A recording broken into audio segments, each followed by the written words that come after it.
sind heute in unserem Standort in Köthen. Und zwar wird hier heute unsere Waschstraße ausgetauscht, eine vorhandene Waschstraße gegen eine größere. Von Ihnen von Firma Caneса eine PT 110 16 Kammer mit einer Leistung von 3000 Kilo pro Stunde.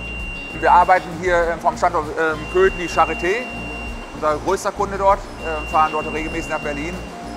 Und natürlich andere große Kunden auch, Unikliniken.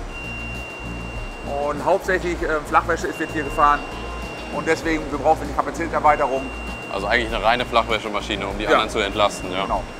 Also die Wahl der Vario ist einfach, dass wir eine gute Erfahrung damit haben. Ne? Also auch, wir haben ja schon mehrere in unseren Standorten. Also über 20 PTs haben wir von Baujahr 2002, die älteste, die noch vorhanden ist, ja, bis jetzt dato 2024. Von der normalen PT, PT Plus, PT Vario. Ne? Genau. Sagen wir mal wirklich, waschen können sie alle. Aber wie gesagt, wir haben eigentlich eine gute Erfahrung mit der Bautrans. Und was halt auch extrem gut an der ist, wir haben keine Postenvermischung. Ne? Ja. Also viele Waschstraßen haben halt eine Postenvermischung von Kammer zu Kammer. Das ist halt bei der Powertrans extrem gut gelöst. Ne? Also es schwimmt keine Wäsche über. Man fährt natürlich auch mit Wasserrückgewinnung, Filter. Ja, die ist schon sehr effizient. Ja. Ja. Also wir haben ja Herrn Henning Löck, ne, unser Ansprechpartner. Mit dem wird das erstmal grob besprochen.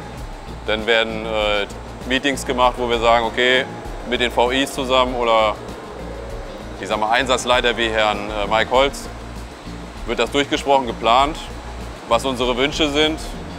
Wird halt auch darauf eingegangen, wenn wir Sonderwünsche haben.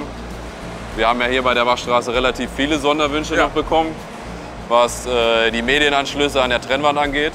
Und das zeugt natürlich, dass wir einen relativ guten Kontakt zur Firma Canesa haben, direkten Austausch, dass eben dann auch Wünsche, die wir haben, dann auch eben aufgenommen werden und durchgeführt werden.